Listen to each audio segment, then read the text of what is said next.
Halo teman-teman semua, balik lagi bareng aku Syarif Sapata di vlog hari keempat. Dan hari ini aku bakal stay di rumah dulu setengah hari. Habis itu kita bakal pergi kemana ya, kita lihat nanti. Seno, mereka bakal pergi ke TK. Jadi mereka ke TK pakai gerobak yang aku bilang ini. Apa ya namanya bahasa Indonesianya? Ada yang tahu nggak ini? Jadi harus dipasang ke sepeda. Kita ada e-bike biar nggak berat. Karena kalau dua-duanya naik sepeda gitu bakal berat kalau pakai sepeda biasa. Dan di Swiss sudah lazim banget sepeda e-bike dengan kecepatan 25 km per jam ya. Dan buat Seno kita ada kursi kayak gini. Jadi Seno duduk di sini dekat maminya. Terus dan Lian di belakang sini. Karena kita cuman punya karier yang satu tempat duduk ya. Jadi ada yang dua tempat duduk, kakak adik bisa duduk di sini. Tapi karena kita punya dudukan yang buat Seno gitu, jadi aman. Jadi tetap bisa bawa dua anak. Cus Seno, cus Lian, cus Mami. Ya, seperti biasa, video kita kali ini juga disponsorin oleh Facial Wash Bogota for Men. Bisa kalian beli di link Shopee-nya, bisa kalian lihat di deskripsi. Ini benar-benar bukan cuman endorsement ya, ini aku pakai tiap hari, lihat toh. Tube-nya kayak gini nih, dan nyaman banget di kulit. Ya, dan sebelum kita memulai hari kita, sebenarnya udah dimulai, tapi karena nge-vlog jadi kelupaan. Kita harus ngidupin mesin kopi ini dulu. Ini mesin kopinya keren, tapi butuh waktu 20 menit teman-teman biar dia ready. Jadi sebenarnya begitu bangun pagi harus kalian hidupin baru kalian mandi atau apa. Ya, dan buat kalian yang peminum kopi, aku bener-bener saranin banget kalian beli kopi, mesin kopi yang bagus sekalian. Karena apa? Kalau kalian beli kopi di luar itu kalian bayar mungkin nggak tahu berapa di Indonesia ya, 50.000 kali gitu. Nah, kalau kalian kaliin karena kualitas minum kopi nya nggak sama antara di rumah dan di luar gitu. Jadi mungkin kalian sering minum kopi di luar. Makanya aku juga beli mesin kopi kayak gini supaya kualitas kopi di rumah itu sama dengan kualitas kopi di luar. Jadinya kita lebih sering minum kopi di rumah dan itu menghemat uang banyak banget teman-teman. Oke, sekarang kita nyicil sedikit kerjaan. Aku ada beberapa task yang aku harus kerjain pagi hari. Terusnya aku ada satu kali meeting, abis itu baru kita keluar ya. Oke teman-teman, tadi kita udah selesai meeting pertamaku.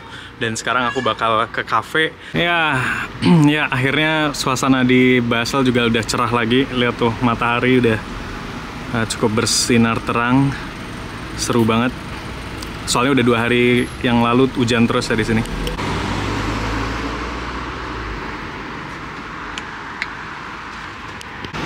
Ya teman-teman, jadi aturan lalu lintas di sini itu jelas banget ya. Bahkan di kota-kota, di permukiman penduduk, banyak rambu-rambu lalu lintas yang kayak ini kecepatan 30 km per jam. Jadi bahkan di tempat kayak gini pun jelas banget aturannya ya. Atau misalnya ini bawa aturan bahwa parkir maksimal 90 menit di sini. Jadi kalau di Indonesia kan biasanya kayak pelang kecepatan, kalau di dalam kota tuh kayak suka dihiraukan gitu ya, dan di sini bener-bener berlaku gitu, dan bakal di-enforce juga oleh polisi kalau misalnya ada yang melanggar. Ya bukan mau ngejelekin ya, tapi memang kadang di Indonesia tuh ada banyak rambu lalu lintas yang menurutku tuh kayak cuma syarat doang gitu loh.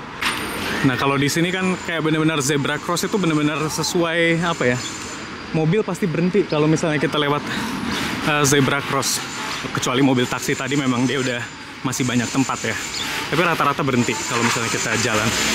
Oke teman-teman, kita udah ada di cafe di sebelah stasiun kereta. Dan kita bakal meetingku jam 11.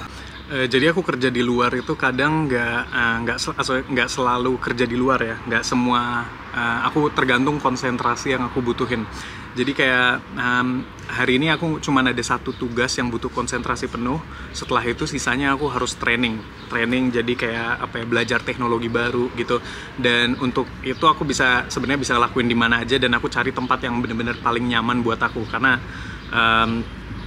kita cuma butuh internet, laptop, dan paling kerjaannya juga ngelihat YouTube, ngelihat Udemy buat belajar skill-skill tadi ya.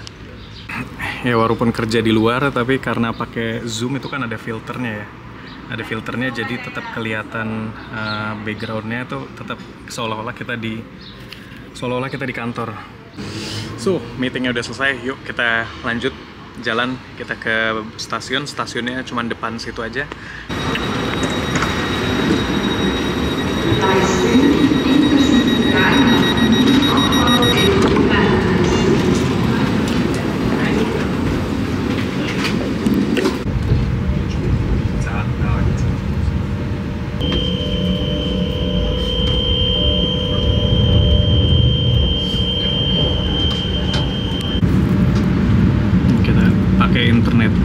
Pakai internet dari HP.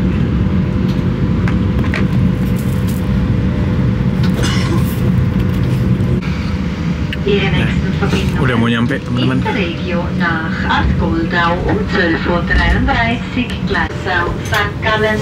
Keretanya tingkat, jadi kita harus ke bawah. So, udah nyampe di Zurich main station.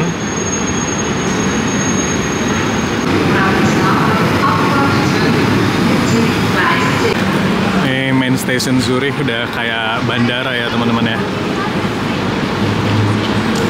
Ya sama kayak di kota Basel, main station itu penuh dengan toko-toko ya. Jadi hari Minggu pun buka. Ada toko bunga, ada toko buku.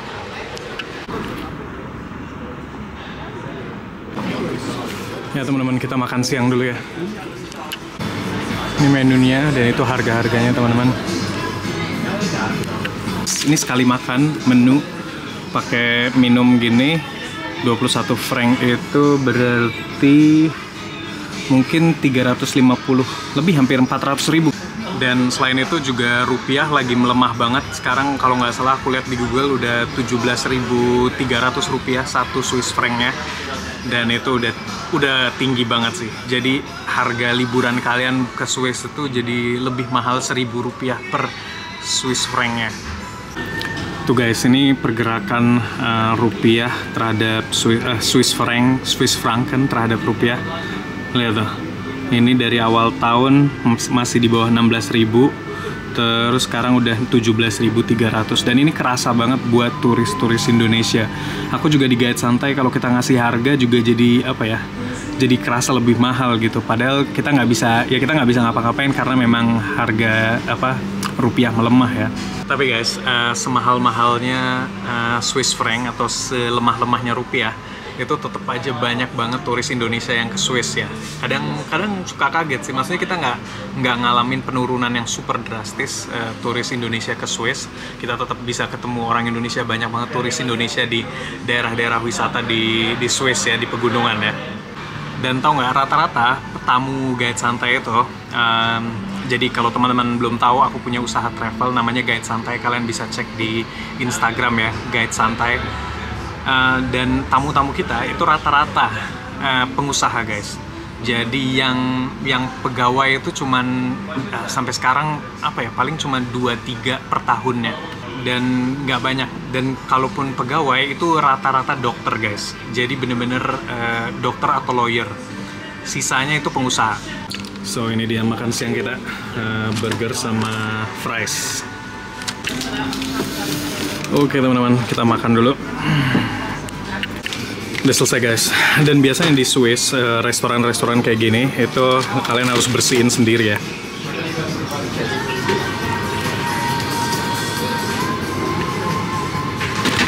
Tuh, ada stasiunnya.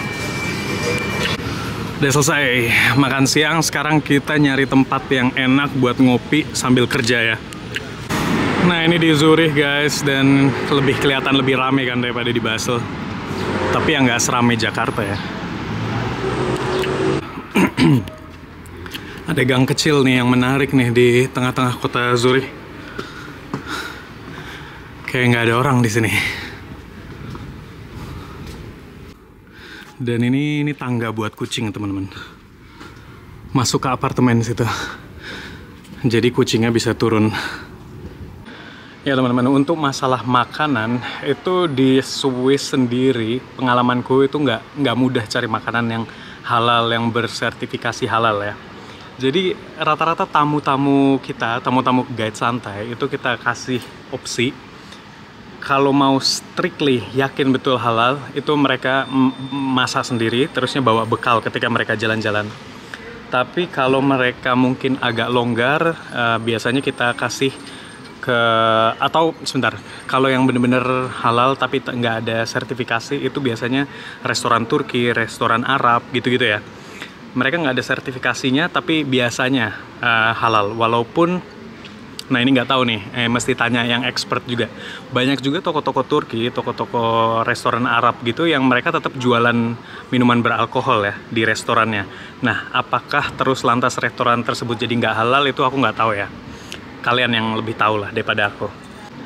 Oke, sorry, tadi nggak menjual babi itu mungkin ada banyak. Tapi yang nggak menjual alkohol itu jarang sekali teman-teman. Restoran yang nggak jual alkohol sama sekali itu jarang banget di sini. Mungkin rata-rata mungkin restoran Turki sama Arab ya. Itu pun kalian harus lihat. Kebanyakan mereka juga jualan bir soalnya. Walaupun mereka jual makanan halal, tapi tetap menjual bir.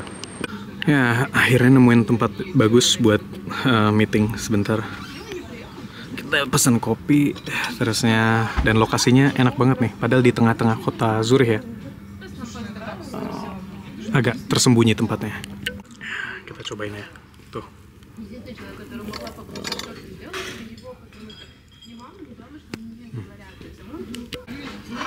Oh ya guys, ini menarik nih menunya di tempat ini. Jadi di sini ini sebenarnya hotel ya.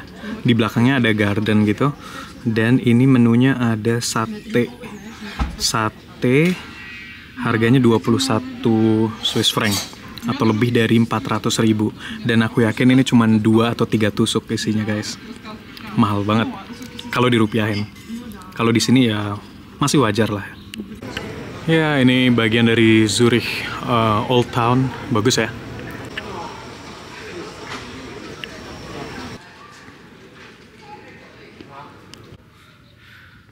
Ini kita lagi masih di kota tua, dan gila sih bangunan-bangunan ini udah ada sejak tahun 1500-an, jadi dari abad pertengahan ya.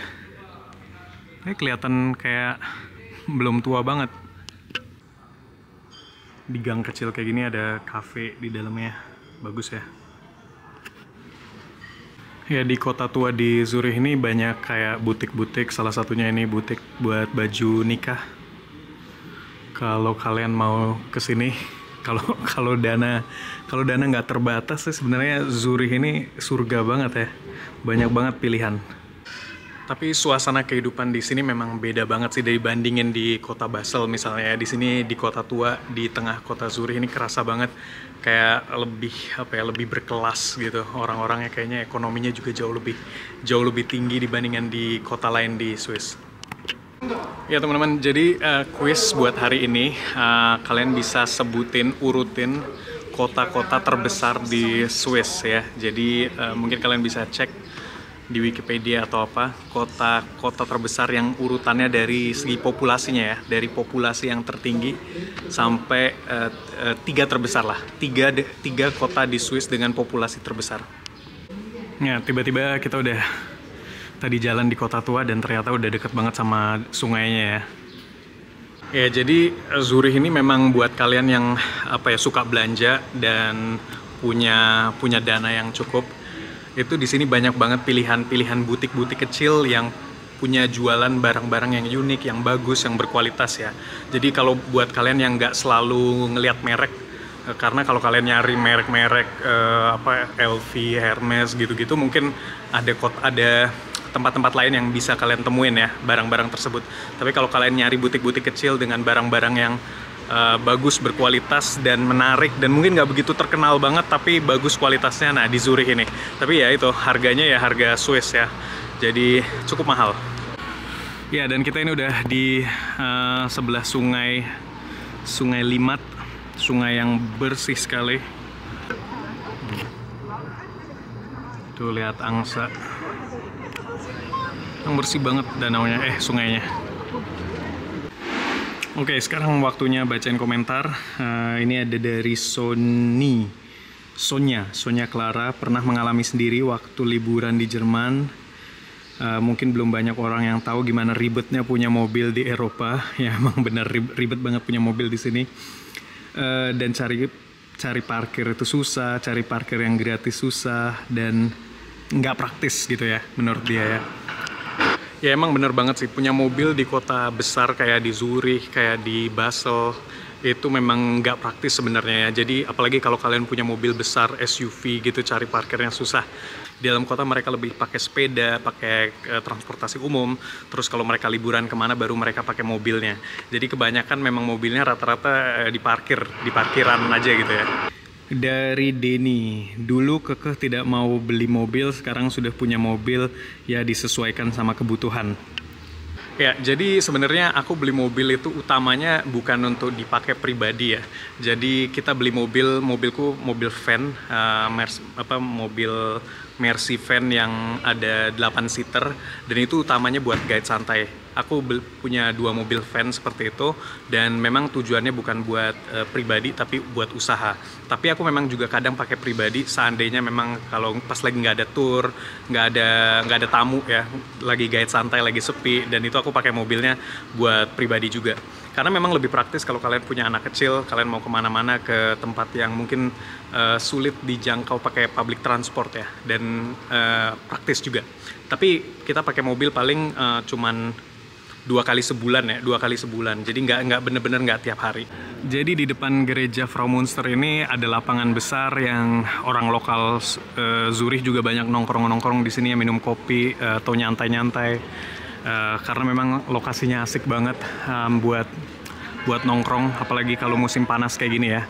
Dan di sini juga ada kafe-kafe yang suasananya asik banget lah pokoknya, cozy. Nah itu dia gereja Grossmünsternya yang tadi aku salah sebut ya. Kayak di kota München soalnya. Dan di München kalau nggak salah namanya Fraumünster kalau nggak salah ya. Pasti aku cek lagi. Sorry kalau aku lihat di Wikipedia ternyata namanya Frauenkirche kalau di München. Mirip-mirip soalnya namanya semua pakai Frau ya. Soalnya karena Frau itu nama perempuan dalam bahasa Jerman. Jadi kalau di München itu Frauenkirche, yang belakangku ini Fraumünster, dan yang depan ini Grossmünster. Ya teman-teman, tadi kita udah bacain kuisnya dan kita juga udah bacain komentarnya. Ini udah sore juga, aku kayaknya waktunya untuk balik lagi ke kota Basel. Ya, yang saya suka di kota Zurich ini kadang tadi masuk gang kecil, tiba-tiba di belakangnya ada taman yang besar kayak gini ya. Seru banget nih, yang ada restoran, ada bar. Ya teman-teman, kita udah di stasiun utama kota Zurich lagi. Sekarang kita menuju kereta ya. Akhirnya sampai Basel lagi. Ya teman-teman, akhirnya kita balik lagi ke kota Basel. Dan aku bener-bener capek teman-teman. Nggak nyangka. Walaupun jarak Zurich itu cuma sejam dari sini, tapi bener-bener ketika kita kerja terusnya kita ngevlog di satu tempat, terusnya kita kelilingin kota itu, terus balik lagi seharian, ternyata habis waktu seharian juga ya. Dan ya tapi lumayan dapat sedikit insight, semoga kalian, tentang kota Zurich. Walaupun aku udah sering ke kota Zurich juga ya, udah beberapa kali kayaknya di vlogku ada kota Zurich ya gitu deh. Tapi ini kita udah mau nyampe rumah, jadi mungkin aku tutup aja dulu vlognya. Makasih banget buat kalian udah nonton. Jangan lupa kalau kalian mau ke Swiss, kontak guide santai, cek Instagramnya. Dan kalau kalian butuh facial wash biar muka kalian glowing kayak mukaku, pakai Bogota for Men. Cek linknya di deskripsi. Yaudah, sehat selalu, sampai jumpa lagi besok. Bye.